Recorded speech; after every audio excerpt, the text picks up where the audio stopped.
আচ্ছা মেয়েরা, আমরা আগের ভিডিওতে দেখেছিলাম সাধু বলেছিলেন রাজাকে বা জারকে যে কেউ একটা দৌড়তে দৌড়তে আসছে, আমরা দেখি কে আসছে। এর পরের অংশটা দেখো।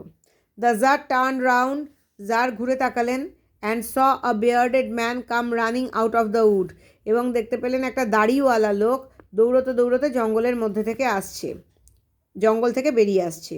The man held his hands pressed against his stomach, লোকটা তার হাতগুলো দিয়ে তার পেটটা চেপে ধরে রয়েছে। And blood was flowing from under them, এবং তার হাতের তলা দিয়ে রক্ত স্রোত বয়ে যাচ্ছে, ফ্লোয়িং রক্ত স্রোত বয়ে যাচ্ছে।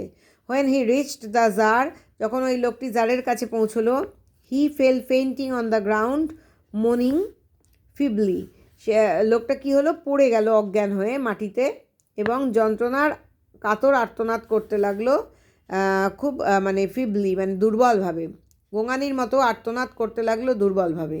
The tsar and the hermit unfastened the man's clothing, tsar এবং সাধু দুজনে মিলে ওই লোকটার জামাকাপড় খুলে দিল।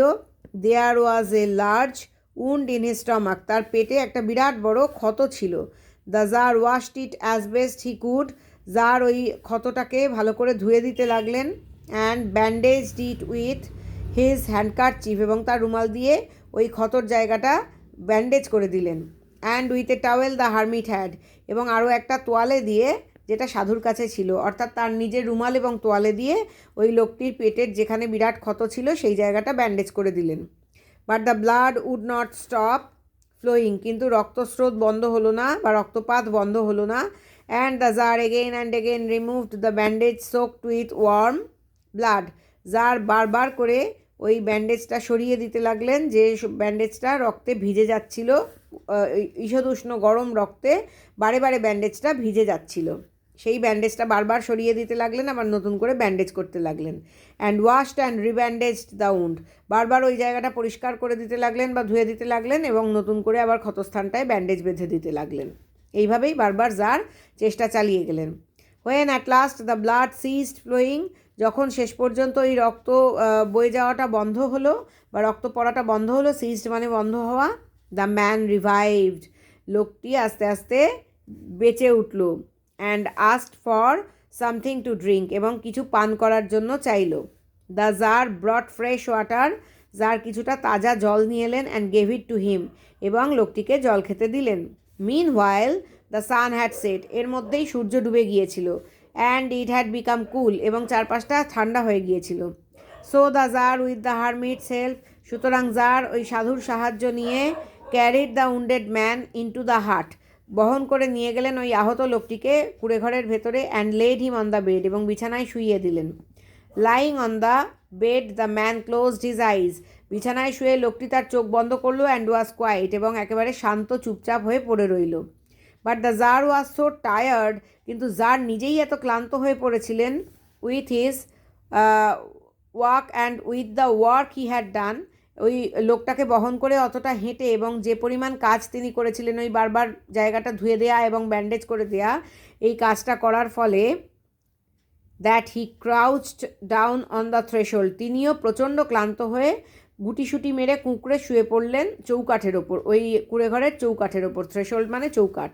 অ্যান্ড অলসো ফেল অ্যাসলিপ, এবং জারও ঘুমিয়ে পড়লেন।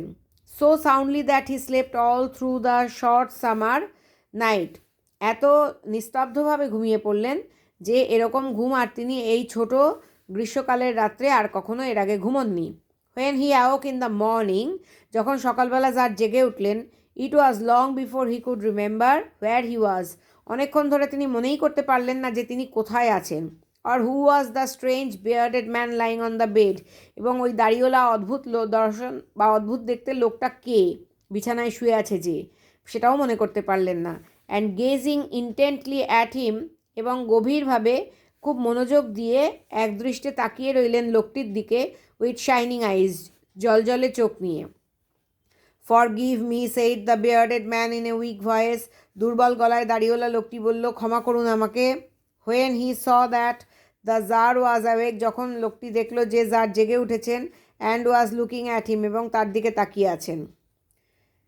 I do not know you and have nothing to forgive you for, আমি তোমাকে চিনি না এবং তোমাকে ক্ষমা করার কিছু নেই আমার জন্য। সেড দ্য জার, জার বললেন। You do not know me, আপনি আমাকে চেনেন না,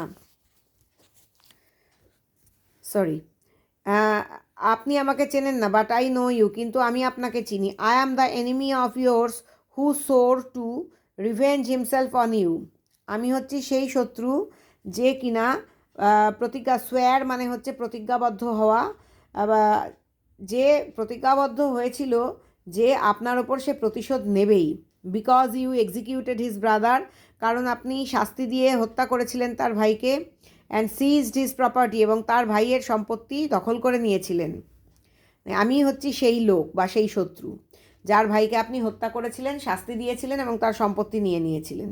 I knew you had gone alone to see the hermit, আমি জানতাম যে আপনি একা একা ওই সাধুর কাছে গেছেন।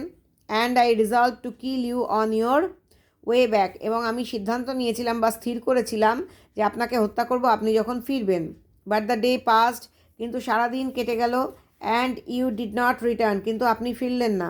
So I came out from my ambush to find you, সুতরাং আমি আমার অতর্কিতে আঘাত হানার জন্য ওত পেতে যেখানে বসে থাকা হয় সেই গোপন জায়গাকে বলা হয় অ্যাম্বুশ। দেখো এখানে লেখা আছে মানেটা, অতর্কিতে বা হঠাৎ করে আঘাত করার জন্য ওত পেতে বসে থাকে যখন কেউ শিকার ধরার জন্য, সেই গোপন স্থানকে বলা হয় অ্যাম্বুশ। আমি আমার যে অ্যাম্বুশ বা যেখানে লুকিয়েছিলাম সেখান থেকে আপনাকে খোঁজার জন্য বেরিয়ে এলাম। অ্যান্ড আই কেম আপন ইয়োর বডিগার্ড, এবং আমি সামনে এসে আপনার দেহরক্ষীদের সামনে এসে পড়লাম। অ্যান্ড দে রেকগনাইজড মি, তারা কিন্তু আমাকে চিনে ফেললো আপনার শত্রু বলে। অ্যান্ড উন্ডেড মি, এবং আমাকে আহত করলো। আই এসকেপড ফ্রম দেম, আমি আপনার দেহরক্ষীদের কাছ থেকে পালিয়ে এলাম। But should have bled to death, কিন্তু আমি রক্তপাত হয়েই মরে যেতাম। Had you not dressed my wound, আপনি যদি আমার ক্ষতস্থানটাকে বারবার করে ড্রেসিং না করে দিতেন বা সেবা না করে দিতেন। I wished to kill you, আমি চেয়েছিলাম আপনাকে হত্যা করতে। And you have saved my life, কিন্তু আপনি আমার জীবন বাঁচিয়েছেন। নাও ইফ আই লিভ, এখন আমি যদি বাঁচি, and if you wish it, এবং আপনি যদি চান, I will serve you as your most faithful slave, আমি আপনার সেবা করব আপনার সবচেয়ে বিশ্বস্ত দাস হিসেবে। And will bid my sons do the same, এবং আমার ছেলেদের নির্দেশ দেব ঠিক একইভাবে আপনার দাস হিসেবে কাজ করার জন্য। ফর গিভ মি, ক্ষমা করুন আমাকে। আজ এই পর্যন্তই থাক।